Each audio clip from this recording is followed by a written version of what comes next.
ഇന്ന് ലോകത്തിലെ ഏറ്റവും വലിയ കോടീശ്വരനാണല്ലോ എലോൺ മസ്ക്. അദ്ദേഹം കഴിഞ്ഞ ഫിനാൻഷ്യൽ ഇയറിൽ എത്ര പേഴ്സണൽ ഇൻകം ടാക്സ് അടച്ചിട്ടുണ്ടാവും, അദ്ദേഹത്തിൻ്റെ കമ്പനി എത്ര ടാക്സ് അടച്ചിട്ടുണ്ടാവും എന്ന് നിങ്ങൾ ചിന്തിച്ചിട്ടുണ്ടോ?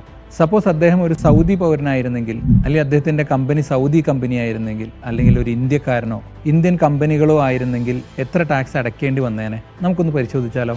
അമേരിക്കയിലാണെങ്കിൽ ഏകദേശം 15% ടാക്സ്, എന്നാൽ ഇന്ത്യയിലാണെങ്കിൽ അതൊരു 30% അദ്ദേഹം ടാക്സ് അടയ്ക്കേണ്ടി വരും.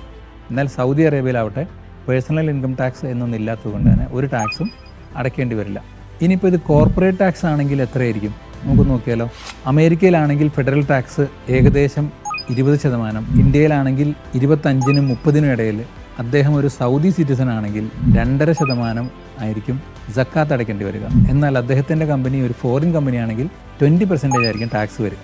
ശരിക്കും നിങ്ങൾ ഒരു മൾട്ടിനാഷണൽ കമ്പനിയാണ്, GCC ഇന്ത്യ, അങ്ങനെ മറ്റ് പല രാജ്യങ്ങളിലും ഓപ്പറേറ്റ് ചെയ്യുന്ന ഒരു കമ്പനിയാണെങ്കിൽ ഓരോ രാജ്യത്തെയും ടാക്സേഷൻ ലോ ഒന്ന് അനലൈസ് ചെയ്തിട്ട് പ്രോപ്പറായിട്ട് അതിനെക്കുറിച്ച് പഠിച്ച് ചെയ്യുകയാണെന്നുണ്ടെങ്കിൽ നമുക്ക് ശരിക്കും ടാക്സ് മാനേജ് ചെയ്യാൻ പറ്റും.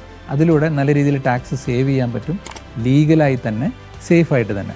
ഇനി ഇതിനെക്കുറിച്ച് നിങ്ങൾക്ക് കൂടുതൽ അറിയാൻ ആഗ്രഹമുണ്ടെങ്കിൽ അല്ലെങ്കിൽ ഒരു കൺസൾട്ടേഷൻ ആവശ്യമാണെങ്കിൽ തീർച്ചയായിട്ടും ഞങ്ങളെ കോൺടാക്റ്റ് ചെയ്യാവുന്നതാണ്.